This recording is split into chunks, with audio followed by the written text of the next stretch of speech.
Okay, so today I want to talk to you about darts. Now, I could skip this entire video because you would think darts are simple and you would kind of take them for granted because they're just like small triangles that put shape into this garment that we're working with, but they're not. Well, not just that. And one of the reasons I'd like to do this is the techniques that we use that are the fundamentals of today are here today because many years ago, some hardworking people went through an entire process of trying to figure them out. And when you figure something out, it's just there. The riddle is solved, and it seems to be a simple solution once you have the solution. But one of the things that I think about a lot is that when you discover something as a result, let's say, of a lengthy process, the perspective that you gain in the journey of figuring out whatever you're figuring out is very rich, and it gives you a lot of insight on many things beyond just the result of, let's say, solving that riddle. So the people who came up with these techniques ages ago, they probably understood them a lot better than we do. So we're kind of like alienated from all these old techniques. I mean, some of them, they're nonsense, but some of them are fundamental, And so I wanted to just briefly talk to you about darts and, how they arise and why they are there, and how you could use your imagination with a little bit of practice to understand them a lot deeper than you would otherwise. So let's go ahead and start. What is a dart and where does it come from is the question. When a flat piece of fabric is placed on a three-dimensional object, folds arise at the intersecting points of any three planes. So we have, let's say, a three-dimensional object here, and we have three planes.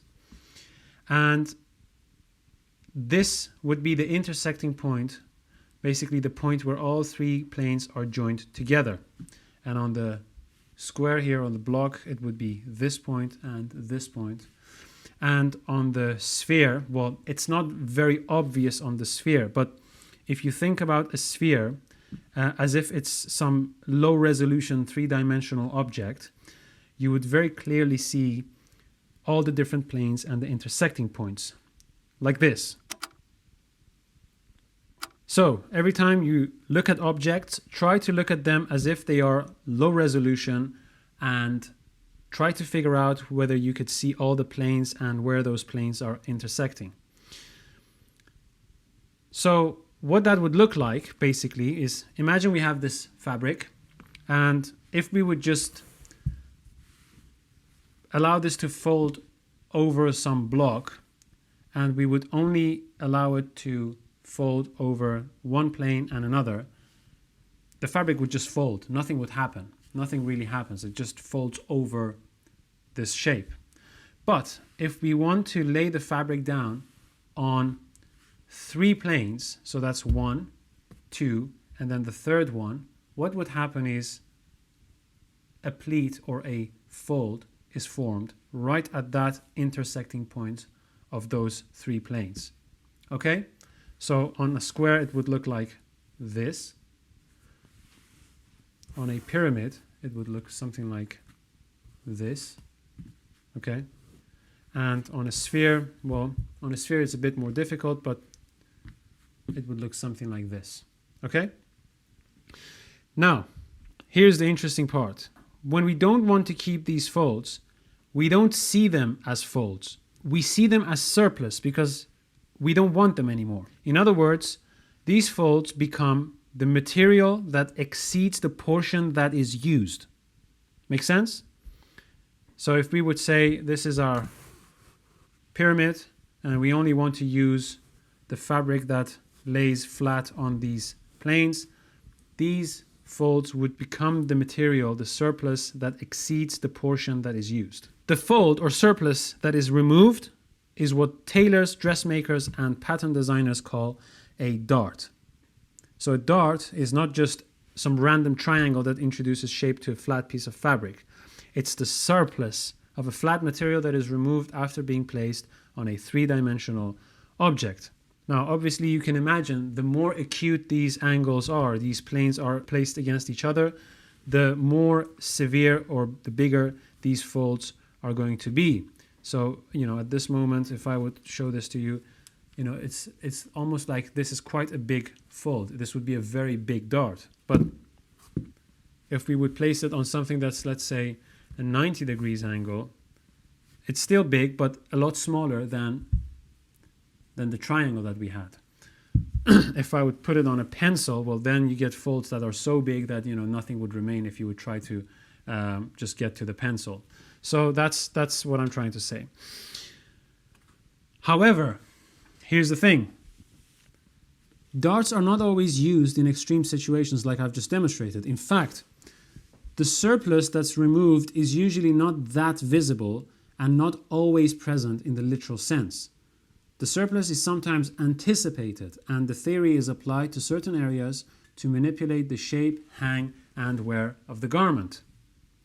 So we don't always walk around and just, throwing fabrics on our body or on our friends or clients, whoever we're making these garments for, and try to find out where the surplus is, although you can do that, and if you would do that, it would be draping, and couturiers do that all the time, of course.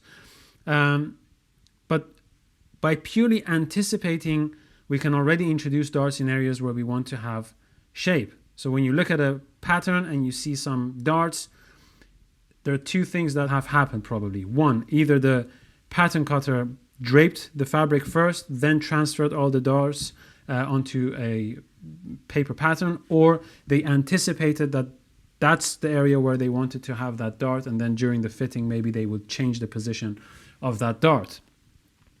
So what I'm going to do now, I'm going to give you a brief overview of the basic terminology around the dart, and there is a PDF in the link that you could click on and download. It's the same as I'm using now in the video, and I won't go through every single dart. I'll just go through the basic darts that you may encounter during your journey in the tailoring, let's say, tailoring world. Okay, let's have a look at the basic terminology around darts. Now, on the left-hand side of this diagram, what you see is a double dart. And a double dart is basically a single dart with a single point, which is mirrored vertically, sometimes also horizontally, but in this case it's mirrored vertically, and has 2 points, one at the top and one at the bottom. Now, obviously, starting from the top, we have the top point, and the top point is connected with a vertical line all the way down to the bottom point. It's important to make a distinction between these 2 points and have a name for them, because if you're using a double dart and you're talking to someone about the dart and you say, well, the point of the dart was too high or too low, they may say, which point? The top point or the bottom point? Or sometimes they may not ask you even, and they would just assume either the bottom point or the top point. And the conversation can kind of like get a bit awkward, and you create room for misunderstanding. So it's best to have accurate names for each section of the dart. So we have the top point and the bottom point. Then the center line, which connects these 2 points, or this vertical line down the middle, is what we call a center line or a fold line. Now, sometimes it's called a fold line because if you're taking darts out on a fabric, you would mark the dart and then fold the fabric along this vertical line, sew through both layers along the legs of the dart or the sewing line of the dart, so that you would get exactly the same thing on the other side. So you get a perfectly symmetrical shape. However, if you're, for example, working on a body canvas and you're taking darts out, you will be cutting out this entire triangle. So again, in communications, if you're working on a canvas and somebody says, well, the fold line wasn't marked perfectly on this canvas, or the fold line of the dart wasn't marked perfectly on the canvas, it could be that the person you're talking to gets confused because they would imagine a fold somewhere, whereas there is no fold. So in a case like that, you would refer to it as a center line. Now, cutting across this vertical line, this center line, is the intake line. And the intake line is basically the dart at its widest point. The intake line is where you would basically decide how much you're going to take in. And how much you take in, so either side of this center line, is what we call the intake. So this is how it would go. If I would ask you what's the intake of the dart, you could say 3/8 on the double, or you could say 3/4 in total, or you could say 1 centimeter on the double and 2 centimeter in total. So that's the intake. Then we have the legs of the dart, and the legs of the dart are basically these two diagonal lines which look like someone standing with their legs open, and those are also called the sewing lines of the dart. Now, this diagram, you can find the link of this diagram in the description, and I thought it's a good thing for you to have it because it's a good reference point if you're starting out and you haven't seen many darts. And I'm going to talk about each one of these darts using a physical sample or example so that you also understand how they work and where they are used. First, we have a basic dart. Now, a basic dart is just a single dart with a single point and just a basic triangle. And if you would close this dart, you would create a cone. Okay? And the more you change the intake, the wider you make it or the narrower you make it, or the length of the dart, the more you can play around with how acute and how pointy or how small or how subtle this cone is going to be. So that's a single dart. Now going over to the tuck dart, the tuck dart is basically a combination between a pleat and a dart. It's a hybrid between a pleat and a dart. So in this version we have a pleat, that's a pleat, and we have a dart here right in the middle at the top of the pleat. Now what that does and how that goes is you would fold the pleat over, and then from behind you would sew this triangle, and that triangle would hold down the top of this pleat and wouldn't allow it to open up all the way to the top. So it allows the pleat to be a pleat and to be closed at the top. That's basically a tuck dart. But we have another version which is basically a pleat, and this time the dart is on top and it's pointing up instead of pointing down. So how that would go is you would close the dart, that would create this cone, and you would then stop at the widest point of the dart, and that would be it. The rest would be open and you have a dart and a pleat. But you can also sew down this entire pleat and extend it all the way down to the bottom of your garment. That is sometimes referred to as a front cut.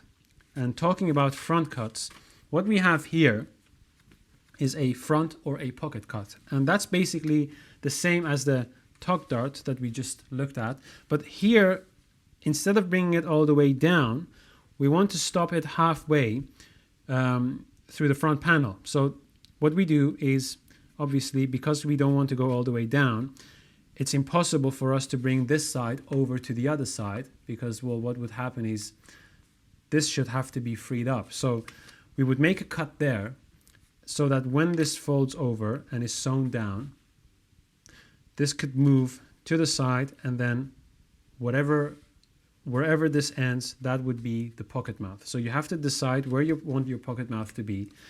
And if you don't want to compromise and you don't want to cut anything for the fitting, just as we have been doing, you would turn this into a pleat, and then after the fittings you can change the position if that's necessary.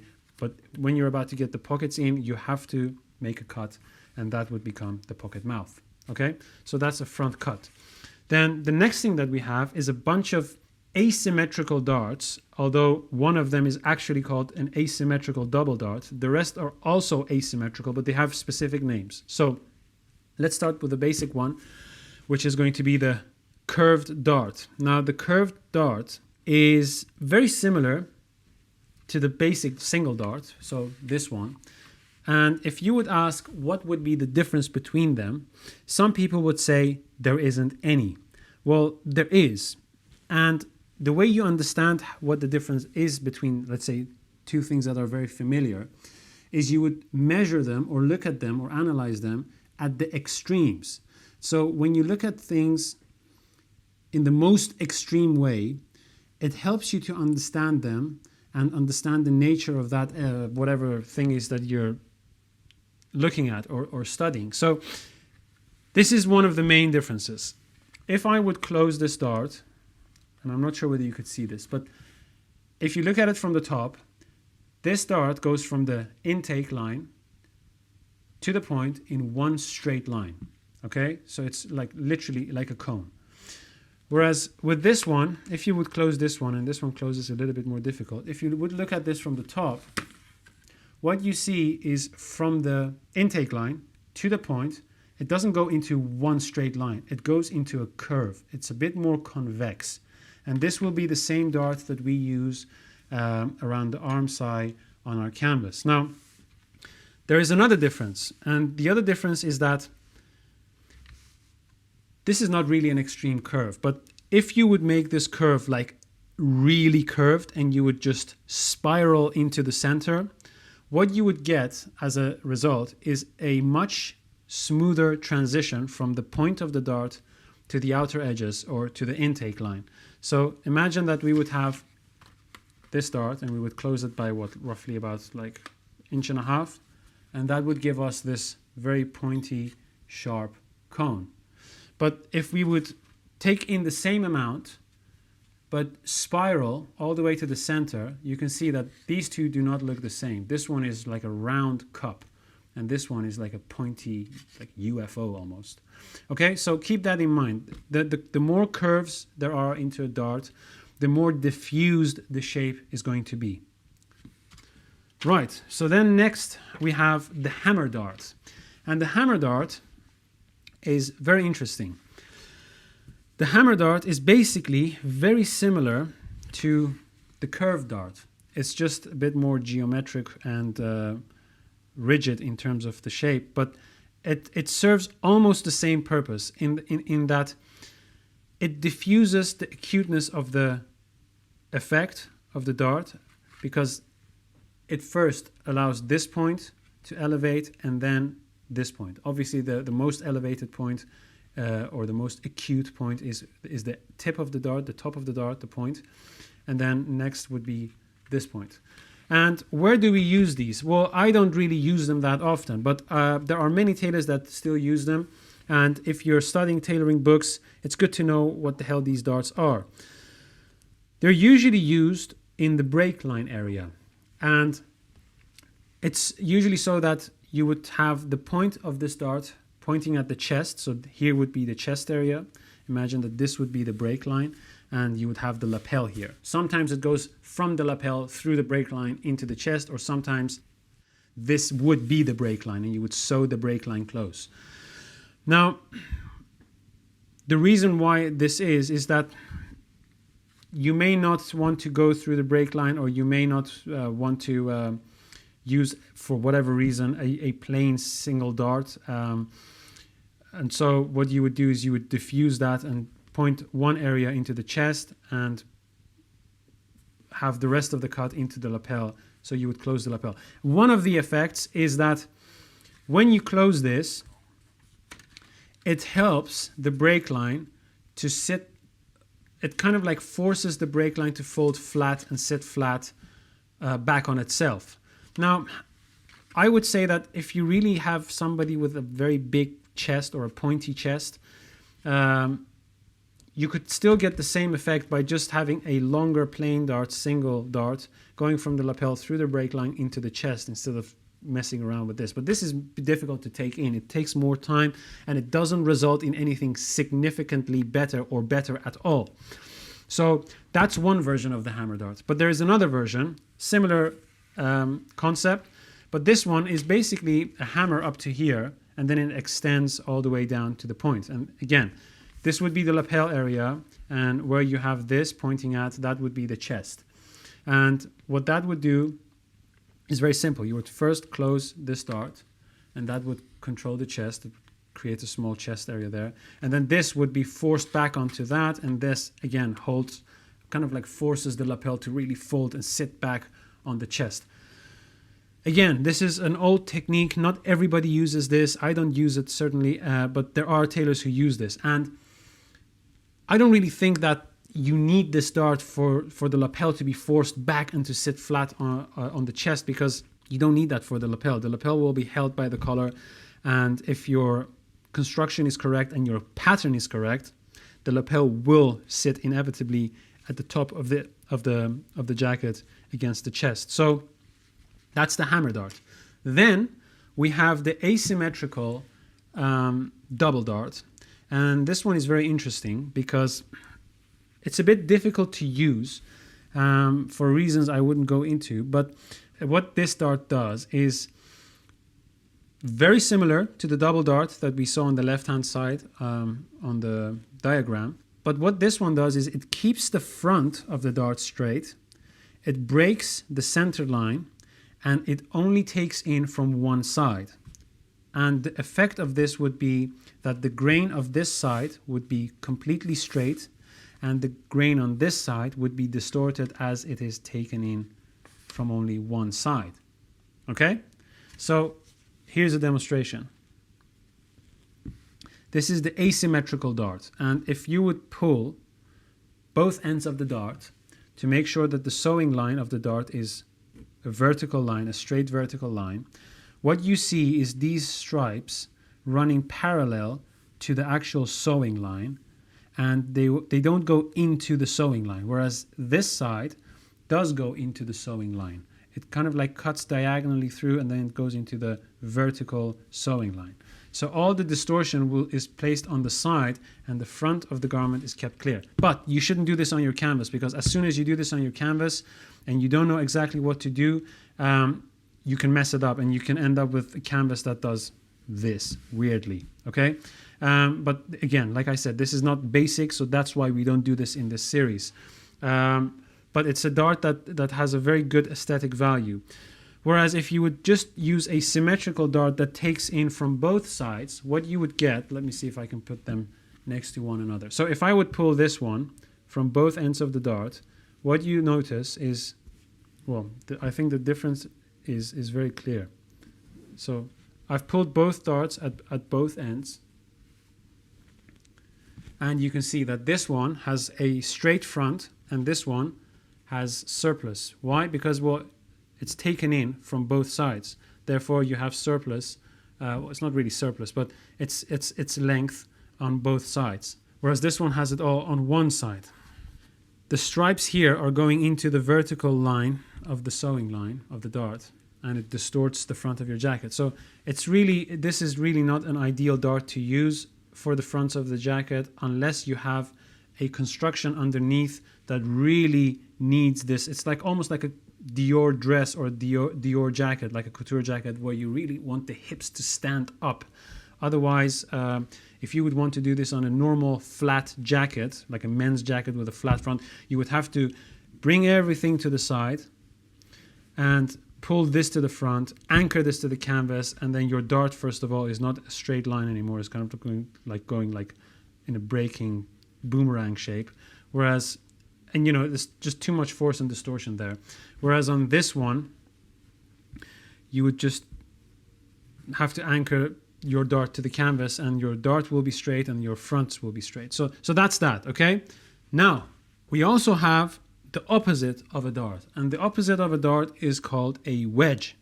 Now, with a wedge, what we do, instead of removing excess material, we actually introduce it. So what I've done here is I've just made a cut, opened it up, and then just sellotaped a new piece of cardboard underneath it to keep that cut open. And now there is extra material introduced into this square. If you remember, we did this with our canvas in the shoulder of the basic model, and this is a technique that you could use anywhere. You could use it in the canvas, you can use it in the shoulder pads, you can use this in panels and different styles. If you're a shoemaker, if you're a box maker, if you're a bag maker, whatever it is that you're doing, if you're making patterns and you're manipulating materials, this should be part of your arsenal, and you shouldn't only use it in, let's say, the shoulder of a canvas. You can use this in many different areas. Now, To understand darts and to master them, we must spend some time playing around with them, have fun, and at the same time study them thoroughly. And you might think, well, what's the best way to study darts? And I would say paper. Just like we've done now, just like all these darts that I've shown you, all these different versions. Study them. Take a piece of paper, cut some darts out, and really see what it does, what the differences are. I would say the basic exercise that you have to start with is the cone. And why the cone? Because it's the first and the most obvious shape a basic dart creates. If I would close this, we have a cone. And by changing the length of the dart or the intake, we can, like I said, manipulate and have impact on the length or the pointiness or the subtlety of this cone. But why is it important to study and understand this stupid cone? Well, because the body can be simplified and represented as cylinders and cones, or cylinders with cones on top. However you want to look at it. Obviously, the body can be simplified in many ways and not just cones and cylinders. But since this video is about darts and darts create cones, I'll try to stick to that analogy. So let's have a quick look at a simplified version of a body. Okay, so if you look at this simplified body shape, one of the things you notice is that it's basically a bunch of cylinders with a few cups on top of it. So you would imagine we have a cylinder, then we would squeeze it around the waist, we would take a cone, shave the top of the cone, and put it on this tapered cylinder, and we have something that roughly resembles this body with the shoulders. Now, our shoulders, of course, are not resting on a perfectly round cylinder. It's as if our shoulders or our body was a cylinder which was then squeezed from the front and the back and has the shape that it has now. But you'll understand in a second why this analogy is important. So imagine that we are the cylinder with a cup resting on top of it, and then on top of that cup we have another cylinder, which is then our neck. Then we have two cups for the deltoids, and then following from that we have two cylinders for the arms. And on the front of this cylinder we have two cups again, just to exaggerate the chest, or sometimes literally the breasts, or the bust as they call them in pattern cutting books. So that's the body. Now for the lower body, same thing. We have the hip area, which is basically the lower part of this tapered cylinder.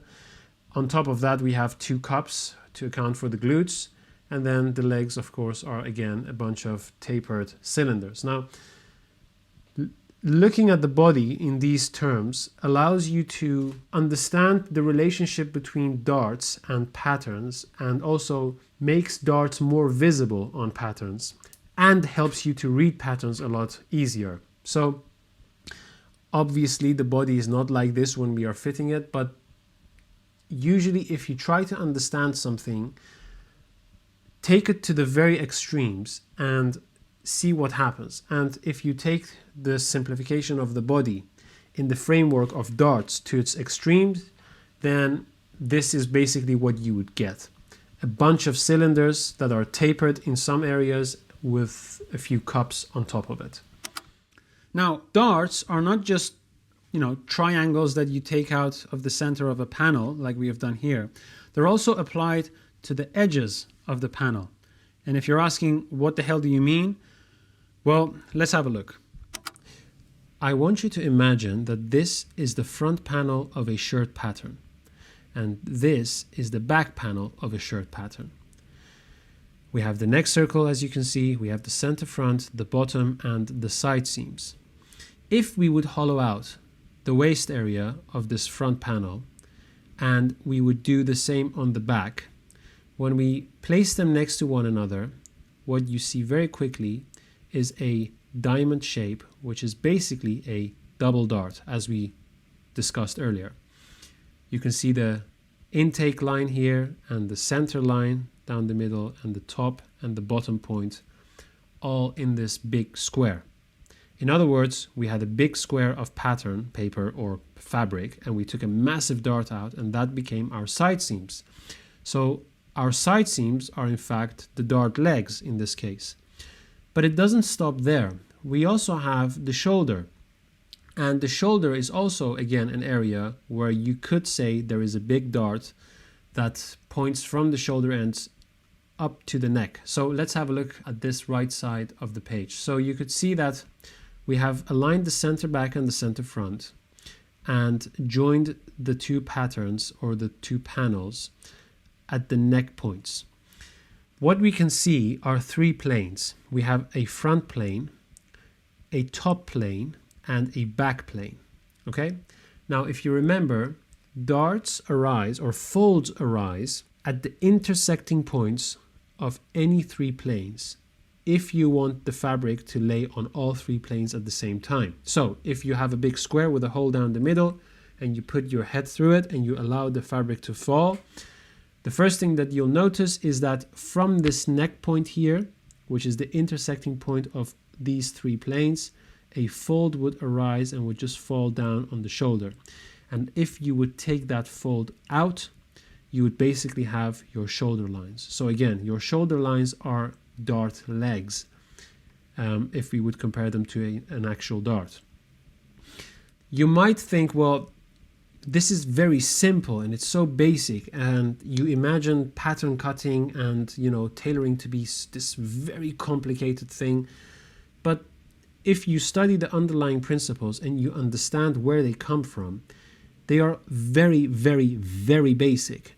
Where it gets complicated is, one, if you don't really know what the fundamentals are, and I don't mean like, do you know what darts are, yes or no, but do you mean what darts are in and out, as in like literally how they arise, where they are formed, and where they are present? If you know those things, then, which is what I'm showing you now, you can analyze a garment or a shape, let's say a type of physique, a lot easier and with more accuracy, because you know the underlying structure of fabric interaction with different three-dimensional shapes. So knowing this, look back at the illustration that I showed you before with the simplified body shape, and imagine how the silhouette of that tapered cylinder, which was tapered down the middle, would look like.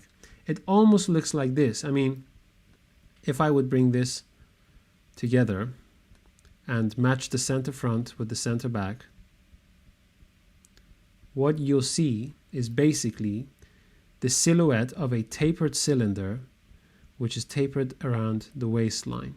And imagine you do that with like 4 panels, you basically get some sort of a cylinder which is tapered around its waist. So it's good to look at objects and see these things. When you're trying to look at darts, try to look at what is taken away. So try to look at the intake.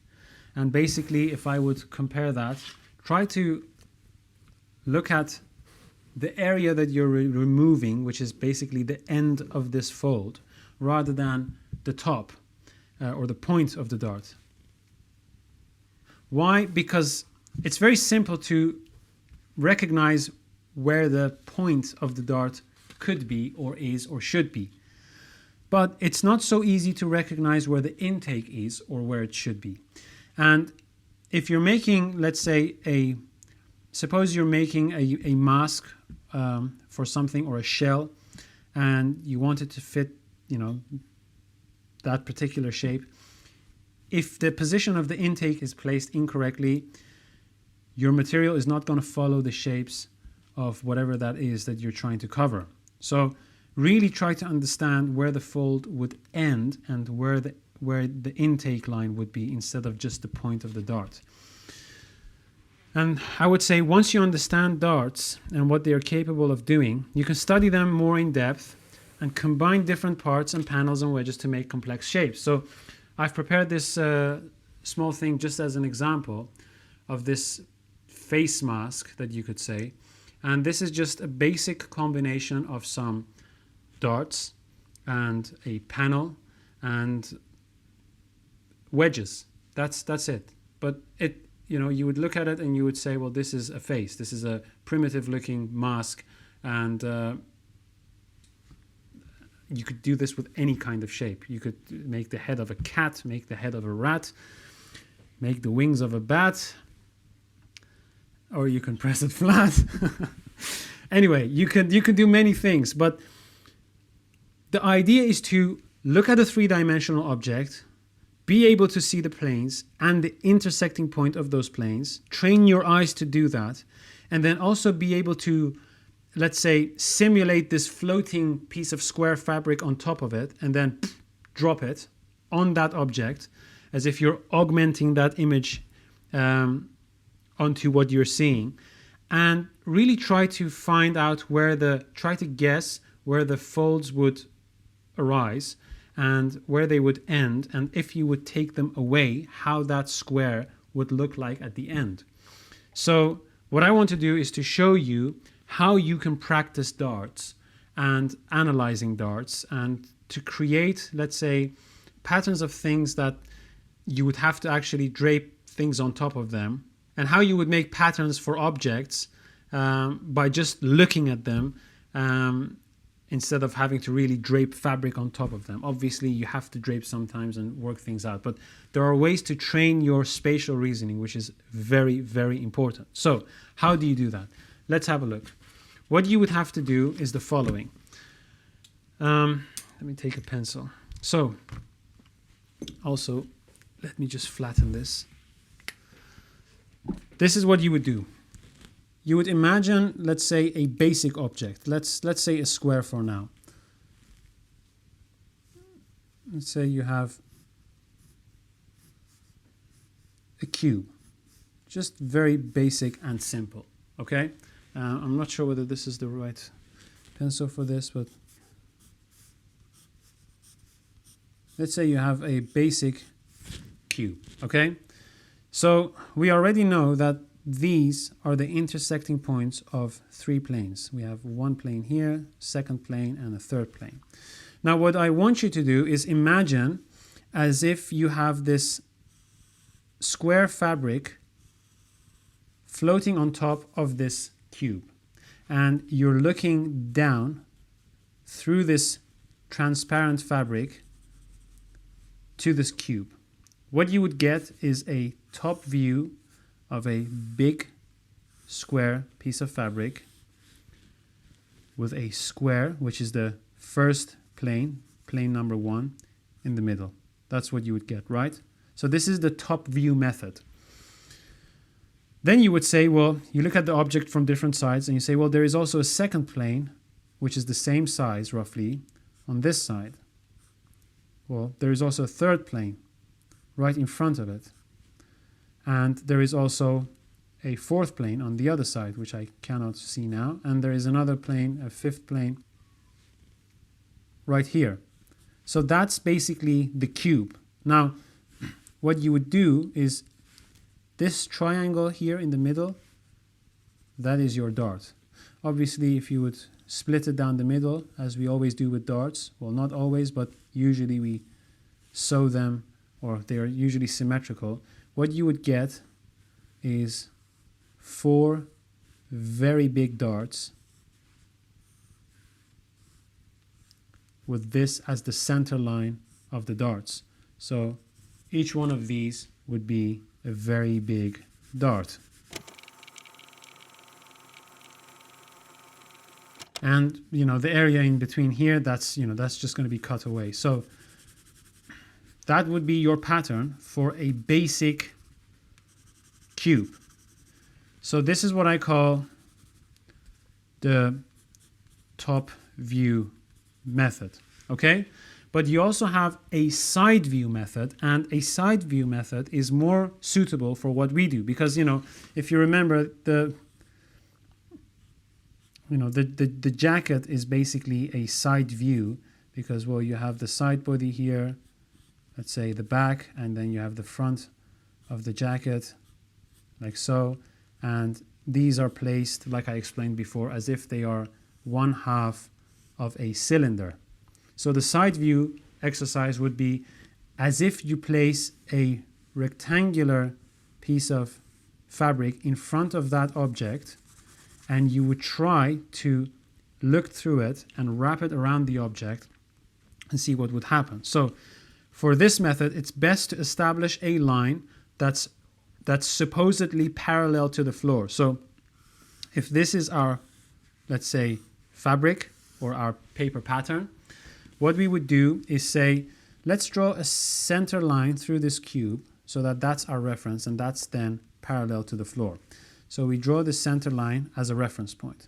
Then we say, well, there is this plane number 3 right in the middle, like so. Okay, plane number 3. Then we say, though, there is also a second plane, plane number 2, right next to it. And you walk around the object, you look at it, and you'll notice that there is another plane next to it here, which is plane number 4, for example. And you have plane number 1, which is on top of the third plane, and this would then be plane number 5. And that would be basically your pattern, okay? Now, you would have essentially one big dart here and one big dart here, and the rest would be just cut off. So you're working with planes and darts at the same time. Now you continue this all the time, and you start to see darts in many things, and you can already guess where the darts would be, where the folds would be. If, for example, you would throw your fabric on this shape, let's say, you could see that there is a plane here, there is a plane here, there's going to be darts here, there's going to be darts here, right here, and you can continue like that. But the main thing is to exercise and to practice this spatial reasoning that you have and experiment with it. So having said that, let's move on to the next video and take these darts out of our canvases.